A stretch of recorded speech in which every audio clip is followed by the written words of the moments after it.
I didn't. I mean, I ordered this, and I kind of. I didn't completely know what to expect.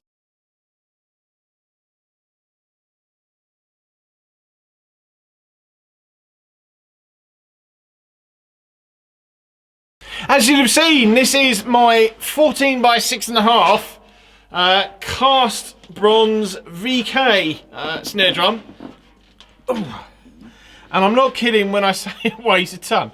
I've had this for a couple of months now, and some of you on, if you follow me on Instagram or Faceache, you'll have seen the odd photo of this posted. But I got it because I think, like many people, I developed a fascination with cast bronze snare drums, and I'm not quite sure why cast bronze has become quite so chic over the last sort of year or 18 months or whatever. Maybe it's just with me, I don't know, but there seems to be an awful lot of people, first of all, buying them, and an awful lot of people are now sort of making them and offering them. And, you know, I've got a bunch of them. I've done a few on the channel already, but I have at least one other one other than this. In fact, hopefully another couple. Actually, but and they'll be coming up at some point if they haven't already. But I got this, as I said, a few months ago now. I have gigged it a couple of times. It is a phenomenal drum to play, and a phenomenal drum to sit here and pretend I'm not struggling to hold. This drum weighs, I think, in excess of about 30 pounds. I've not weighed it, but I've got some. I've got some very heavy snare drums, and obviously volume in terms of weight isn't everything at all. Sometimes it can give you a good idea on if you're a heavy player and you use thick sticks. You know, a good thick solid shell will actually give something back to you, and actually that's what this drum gives to me, even though I use little weedy baby sticks. This drum gives a lot back to you. But I've got some really heavy snare drums, like a 14 by 7 edge. I've got a Highwood Hallmark, which is a 14 by 6.5, and that's got an inch thick solid aluminium shell. I've got the Ochiltree Tree Bronze, which is a 14 by 8 5mm thick shell. I've got a whole bunch of 3mm thick shells as well. And the funny thing is this is the single heaviest snare drum which I have ever owned. And there's actually no contest on that. You'd think that the 14 by 8 Ochiltree, given that it's deeper and therefore there's more mass to it, you would think that is the heaviest snare drum, but no, this is the heaviest snare drum, and it's really because of these hoops. These are cast hoops, just like you get on the old original Tama Bell Brass drums from the sort of early 80s. This drum is 10 lug. As I said, it's got the cast. Oh. It's got the cast hoops as well. You've got Alan's nodal lugs. You've got his fantastic. You know, I really like the simplicity of. I think simplicity is probably understating it and a little bit unfair. I think there's an elegance to this mechanism. It is kind of a on and off, but I think with this sort of thing, I'm not sure I'd want anything but on or off. You've also got the V key, which fits in there, which is another great idea. It's just the angle I'm at that I can't pull it out, which in itself is not a bad thing because you don't really want it to just fall out. But there you go. So that's the V key, which is just basically a drum key, and that was me dropping it. But the little paw print on there is from my daughter. Alan very kindly engraved that with her name and details on there. It came with, well, obviously you can see it's got the logoed heads, Remo's top and bottom, the standard coated and clear. You've got pure sand wires there, and you've got Alan's butt plate as well. I mean, I love the fact that these are very, certainly to me anyway, these are very precision engineered and precision designed parts and drums. I love the. I'm not really one to get all sort of wax poetically about the elegance of the design and things like that. But the thing is I really love the sort of squareness of this. Is really square. It looks really good. It looks very sleek. It looks very clean, and I just love that. And again, as I said, same thing with the snare mechanism. If you look at the block there, it's really square. It's just I think the elegance is in the seeming simplicity of the design. But I mean, this works. It works really well. Alan makes all this stuff as well, which I think is really cool. You've got the VK logo, which is sort of just coming out in the light there, and you've also got VK Kast on the hoop there, or the top, both hoops really. And then on the inside as well, so as I said, it's a 5mm thick shell. Not the sharpest of edges, which is kind of cool, because I think sometimes with these, I personally get a little bit worried that they're going to pop the head if they're too sharp. You've got a fairly sort of, well, I mean, it's there and you can see it, the snare bed. It kind of goes out to sort of about there, but it's not really, it's noticeable, but it's not that deep at the same time, So it's not as deep, certainly, as the Ochiltree, which I have, which is, and I think actually the Peisty 2002 as well. They're very defined snare beds, and this isn't quite as defined as that. I mean, moving on. I mean, this is the second of Alan's drums which I have. I think it's the third one that I've played. I reviewed one of his Thomas Lang signature drums a few years ago, which was a titanium drum. But it's funny. I mean, I ordered this and I didn't completely know what to expect, because the two drums that I've played of Alan's previously, they've been very thin shells, and I think those particular drums with the thin shells, they behave in a certain way, as you possibly would expect with a thinner shell. But with this is the first of Alan's thicker shell drums that I've played, and I took this out. I think I took it out about a week or so ago, and used it on a gig. I stupidly thought, oh, I'll take that out because I haven't played that out on a gig yet, and then realised that I had actually played it on the last gig I did before Christmas. The only thing with that is the snare stand, which I didn't learn my lesson from, was when I took it out before Christmas, I realised that the snare stand, it's an extra low snare stand, but it doesn't actually go out to a slightly wider size, which you kind of need with these hoops. To get it in the basket properly. You can slip it on the end a bit there, but it didn't quite work with that stand. So I mean, it did fit in the end, but it was kind of sat like that in the basket. When the basket was like that, it was kind of sat like that. And of course, like stupidly, I realised when I was halfway down the motorway and well too far from home to do anything about it, that I had in fact taken this drum out before and had actually had an issue with getting it in the snare basket. Although, having said that, on the last gig I did with it, it actually worked out a lot better, so I'm not quite sure what I did differently. But so it's one thing to actually bear in mind. If you do get a drum with these massive hoops on, do bear in mind that you need possibly a more adjustable snare basket than the one I gig with. In terms of the overall quality of this drum,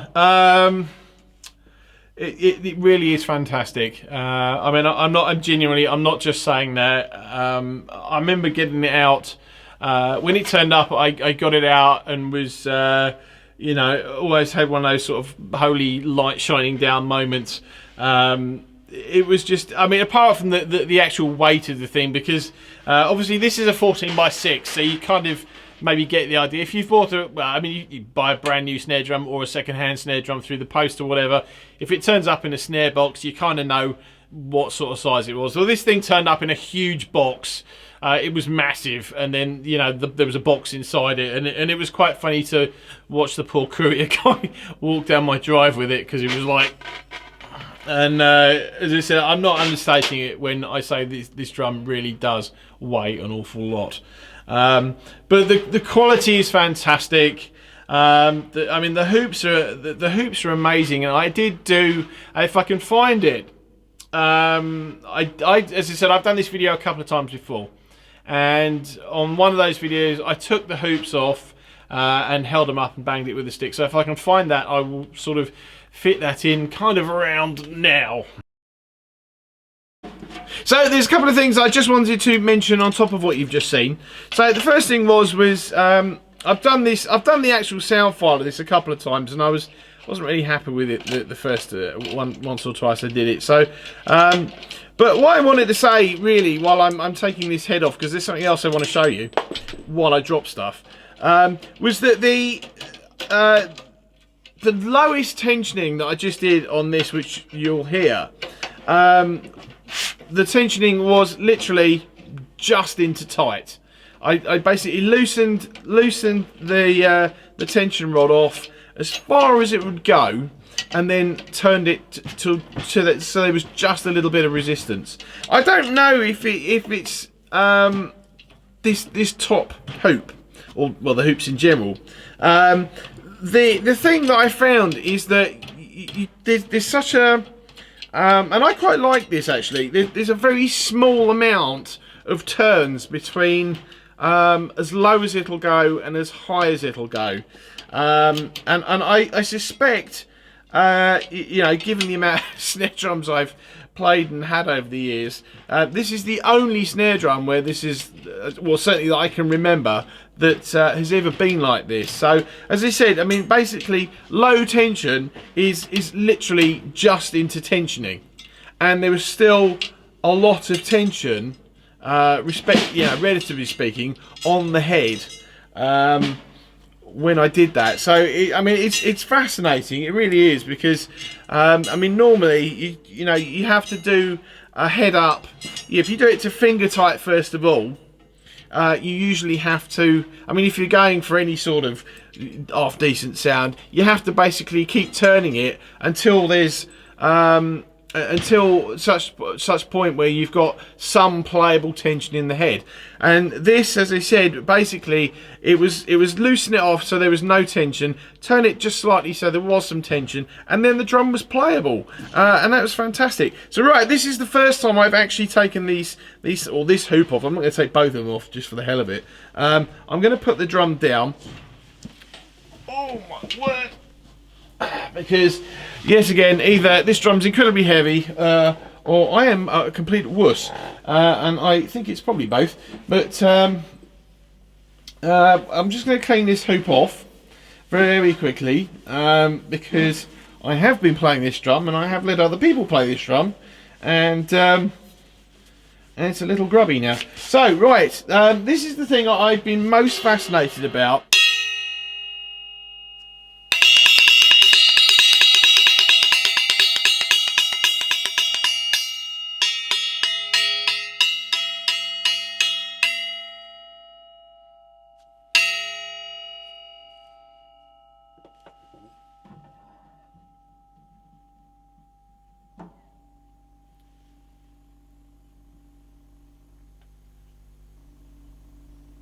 Okay, it's just stopped ringing.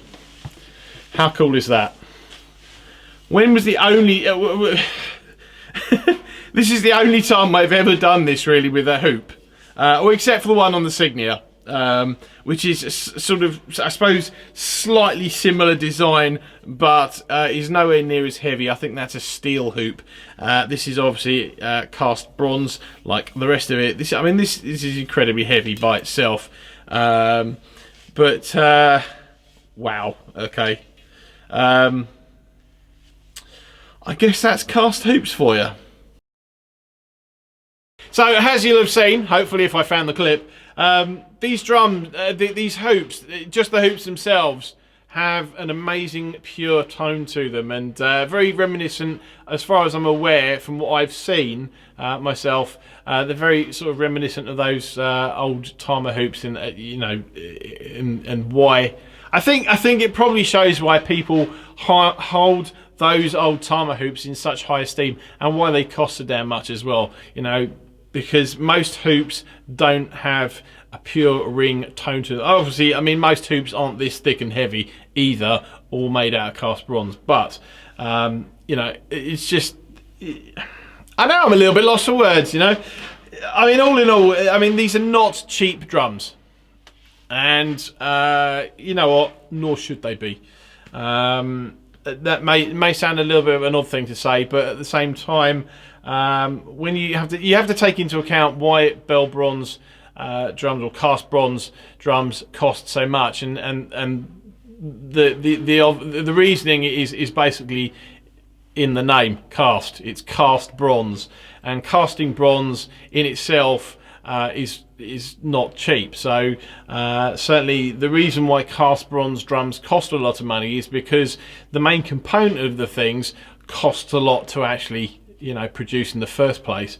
So these are not cheap drums, but at the same time, if you're a serious sort of, I don't want to say connoisseur of snare drums, but like if you have a serious interest in drums, and you have a serious interest, particularly as I know a few people do have, if you have a serious interest in cast bronze drums and bell bronze drums, or if you're a Tama fanatic, a cast bell brass drum, then I think you owe it to yourself to actually buy one of these. Everyone who has played this snare drum has kind of sat there open mouthed with it, and I think.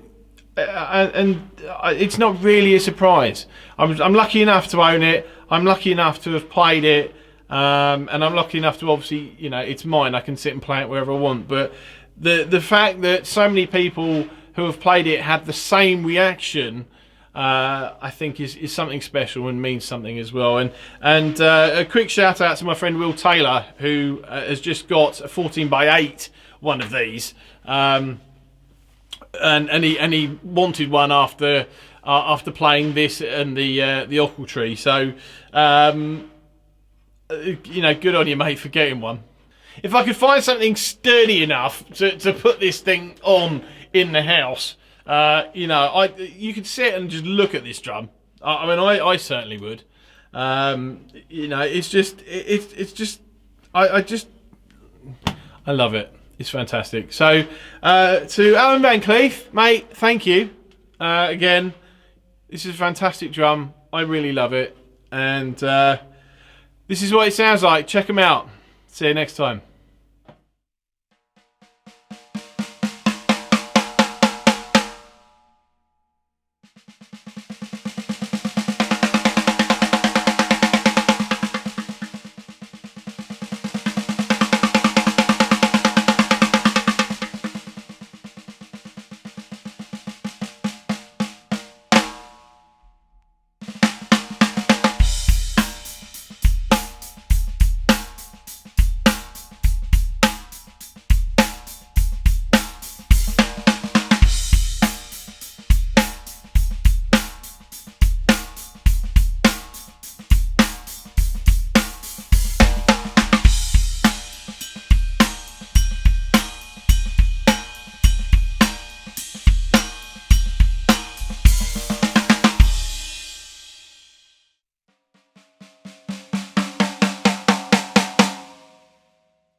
So as you can see, I've basically, this is the, there you go, so that's moving freely.